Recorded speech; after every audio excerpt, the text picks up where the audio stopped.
Кайсы улут кыргызды карап калса ошого мээрим төгөт да, баягы улуу эн ата деле кайсы баласы мамиле жакшыраак кылса, түшүнсө, көңүлүн көтөрсө ошого мээрим төгөт, ошол оюнда болот.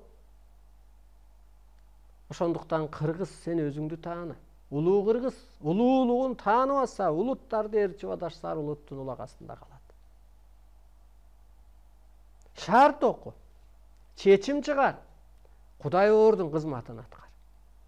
Кудай бул аалам. Коркубай эле кой, аткар. Анткени жаның ааламдан келген. Ошо ааламдай күчүң бар сенин жаныңдын. Сен тирүү арбайсың, тирүү периштесиң, сен ошондой энергияң тиет. Мына урматтуу улуу журтум. Мына инопланетандар жөнүндө. Энло болуп атпайбы мына Америка? Инопланетанын ролун да аткарат деп. Америкалар ошол көрүп атпайбы? Түшүнбөй атат ал. Эмне экен бул инопланетан? Алар айтып атат, погоданы ошол кылат экен, кырсыкты ушулар кылат экен дейт. Эмнеге түшкөнүн, анан ал эмнени каалап атканын, ал эмне экенин билбейт.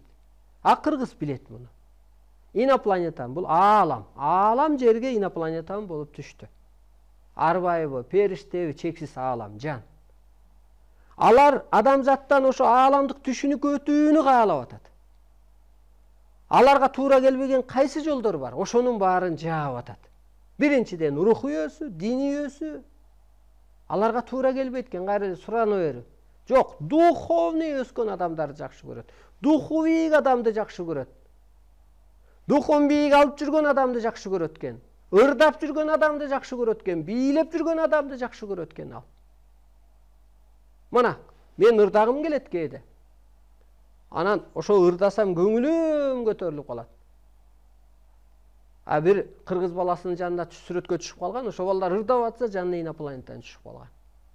Көрсө сенин аураң нурданып, чектелбей, рахаттанып турсаң, жер энеге мээримиң өтүп атпайбы? Ар бир адам аалам жерге, аба ырайына таасир этээрин билип, мүнөзү мээримдүүлүккө өткөрсүн деп берилет ааламдан. Сен мынтсең, үйгө деле балаң келип үшүп калат го. Күлүп жайнап турсаң, жок дегенде духу бийик болот го. Көрдүңүз, ошондуктан сиздердин аураңыздар асманга, жерге, адамзатка, табиятка керек. Эмнеге келиптир инопланетандар? Биздей түшүнүккө өт деп келди.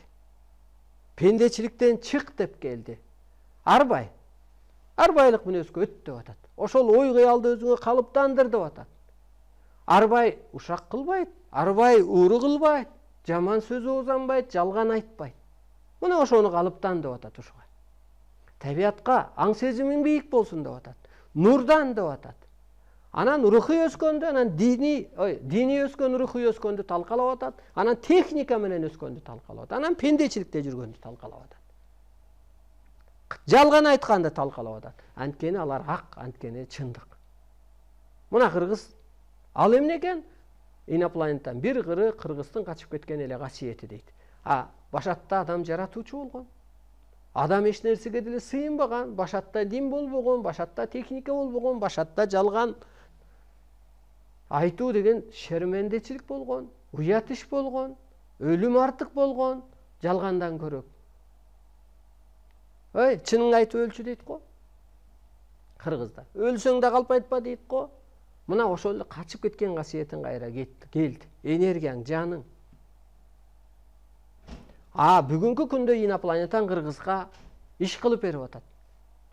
Биз сүйлөдүк, алар аткарып берип атат. Бир 2 мүнөт